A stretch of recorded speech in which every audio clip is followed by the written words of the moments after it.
Welcome, Sports Cards, once again.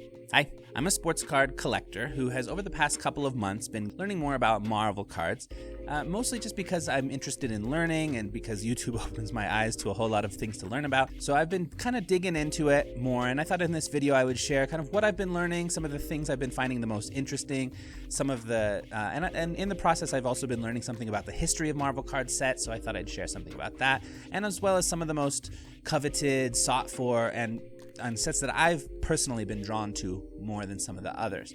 So without further ado, let's get into this.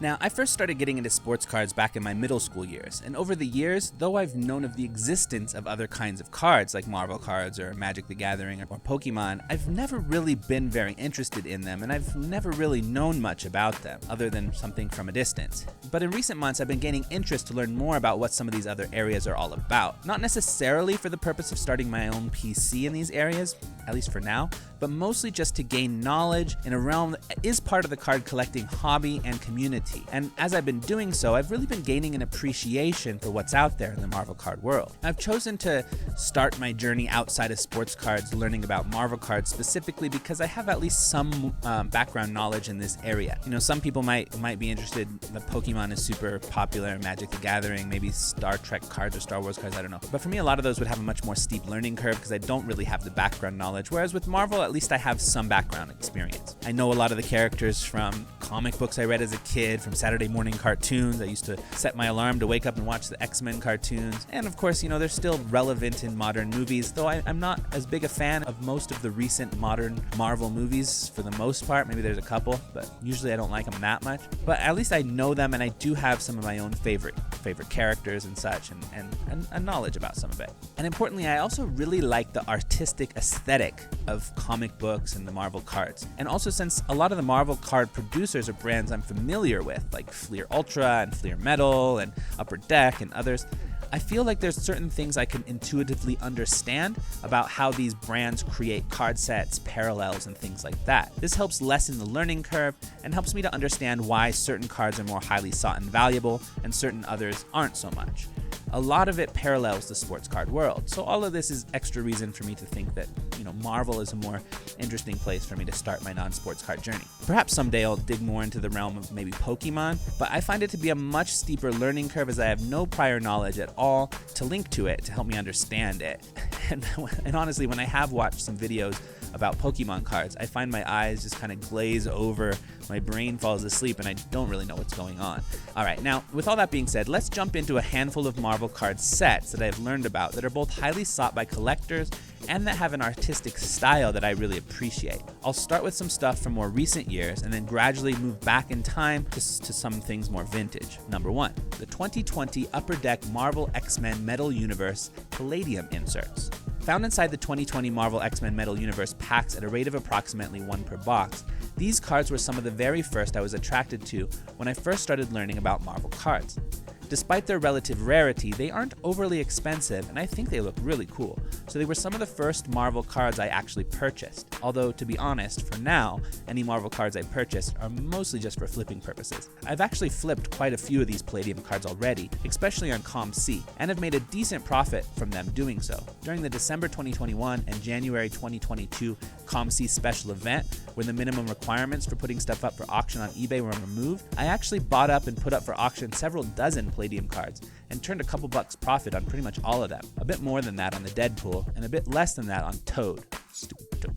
Number 2, 2016 Upper Deck Marvel Masterpieces. Marvel Masterpieces is a card set that was produced earlier in Marvel Cards history and then in 2016 was resurrected and has become quite a sought set by a lot of Marvel card collectors. And I can see why.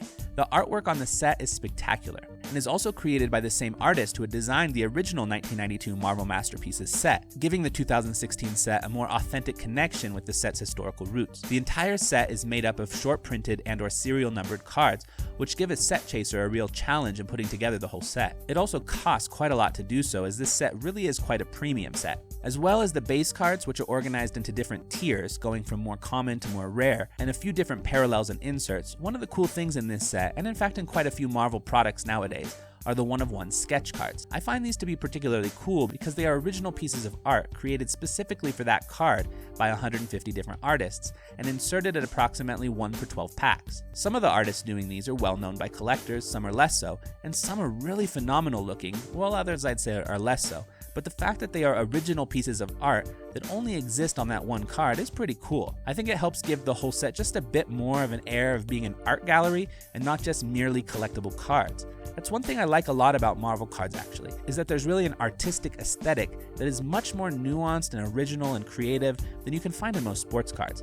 I can definitely understand the draw of people towards collecting these things. Number 3, precious metal gems. It seems to be somewhat of a running joke in the Marvel cards community that people from the sports card world are always attracted to the precious metal gems Marvel cards, as well as maybe jambalaya, and I'm not ashamed to say that I could definitely be placed into that demographic. Precious metal gems are not the only cards that can be seen across multiple different sports and non-sports cards, but they are perhaps the most well-known of those that are multi-genre. The look of the precious metal gems in Marvel card sets look quite similar to what the precious metal gems cards look like in the sports card realm, where they have been made for basketball, baseball, football, hockey, golf, boxing, and wrestling. So they're easy for a sports card collector newbie in the Marvel world to recognize as something special. And in the basketball card world, the Fleer Metal precious metal gem of Michael Jordan is considered to be one of the most holy grail types of cards that exist. So it only makes sense that this set would become iconic in the Marvel world as more people entered the hobby. Precious metal gems cards are pretty consistently among the most expensive single Marvel cards you can see that are sold on places like eBay quite regularly. I'll actually put a link to another YouTuber who I've been following recently who shares pretty regularly what are some of the higher selling Marvel cards on the market on eBay, and I just see he's got a love for Marvel cards, and he's got a lot of good stuff to say. So I feel he's helped me to gain appreciation as well and to help me figure out where to look and things like that. So I'll put a link to him in the description below. I'd recommend checking him out after this video, or after you've watched a string of my videos, then go check him out. Like for example, a 2013 Fleer Retro Blue PMG graded BGS 9 sold on eBay 100 grand in early 2022. So they are definitely nothing to sneeze at. And as more and more high-end collectible investors move into the realm of Marvel cards, like it seems has been happening, it can be expected that precious metal gems will remain one of the most focused on cards in that realm, even if they aren't necessarily the most sought for cards by Marvel card purists themselves. The 1992 Skybox Marvel Masterpieces. Now, moving back into the 1990s, this decade really was the heyday of Marvel card collecting. At the time, it wasn't necessarily as valuable as sports cards by and large, but the hobby of Marvel card collecting really took off during the 1990s. I'm only going to focus on 2 sets in the 90s, but there are quite a few that are sought, especially by nostalgic collectors who began their journey into the Marvel card universe back at this time. Just like in sports cards though, many of the Marvel cards produced during large chunks of the 90s were overproduced pretty extremely, so not all of these cards hold a lot of value, but many still do, especially if they are of the more rare variety and more sought. It is gradually becoming more common for Marvel cards from back in this time to be graded by collectors too, something that hasn't been as common with Marvel cards as it has been with sports cards up until more recently. And highly graded cards of highly sought sets and highly sought characters can fetch a premium on the open market. So the first place we're focusing on for the 90s is this 1992 Marvel Masterpieces set, which is the first year Marvel Masterpieces was ever released. The artwork on these cards is created by the same artist who created the artwork for Upper Deck's 2016 Marvel Masterpieces set as well, Joe Jusko. For many, this 1992 release is considered to be a groundbreaking set that really brought the Marvel card game into a whole new level. Prior to this set, Marvel cards usually consisted of images taken from previous comic books, and though this set wasn't the very first to create its own unique art specifically tailored for the card itself, it was the one that did so pretty early on and also took off with collectors. This was the set that really set the Marvel card market on fire and created a ton of interest in the hobby. As such, it's considered to be extremely iconic and highly sought by many collectors. The 1990 Impel Marvel Universe. Historically, the 1990 Impel Marvel Universe set is one of the most important sets that exist. This was the set that initially brought the convergence of the comic book industry and the card collecting industry together into one product. During the 1980s, sports cards had really taken off and become incredibly popular, and comic books had been popular in their own right for quite some time as well. But with the emergence of the 1990 Impel set, the paths of these two worlds intersected.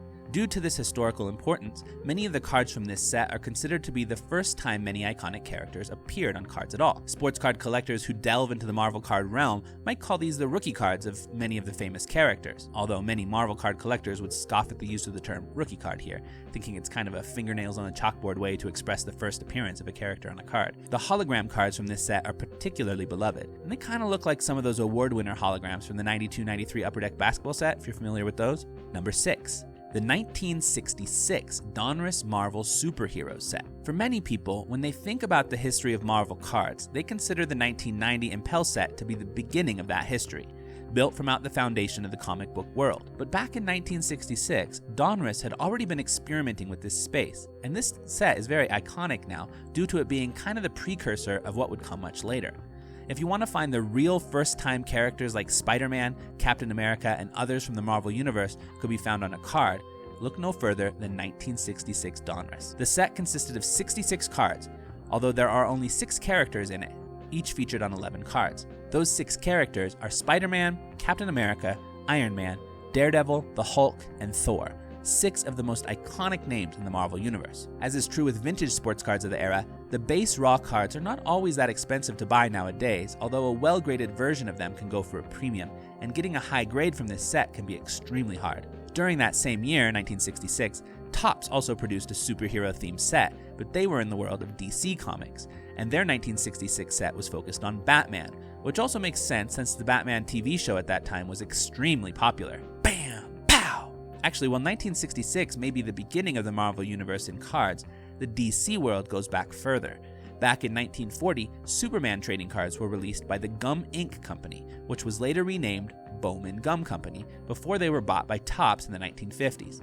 Superman was the superhero sensation of the time, and these cards are considered to be the first ever superhero cards. They are extremely valuable today since they are very rare to find and nearly impossible to find in good condition. When they were released, they weren't really considered to be collectibles, more just novelty items, so they were rarely kept in good condition or passed down through the generations or anything like that. As such, these 1940 Superman cards today can be very valuable. Alright, we've moved away from the Marvel Universe here. I hope you aren't a Marvel Universe fanatic who despises lowly DC or something. It's interesting to note that in more modern times, DC cards actually do exist also and have a historical path of their own, but for whatever reason, Marvel is really the ones that have rooted themselves more deeply in the collectibles market. The DC cards are still around, they just don't seem to have nearly as much of a following. With that being said, that's all we have for this video. What sets did you like the best? Are there other things that you're collecting? What was your Marvel journey like? I'm curious, you know, I'm getting into this just now, but I could see why people are collecting this. So let me know what your journey is, or if you have any interest in this, if you've been collecting sports cards. All right, but that's all for now. Peace.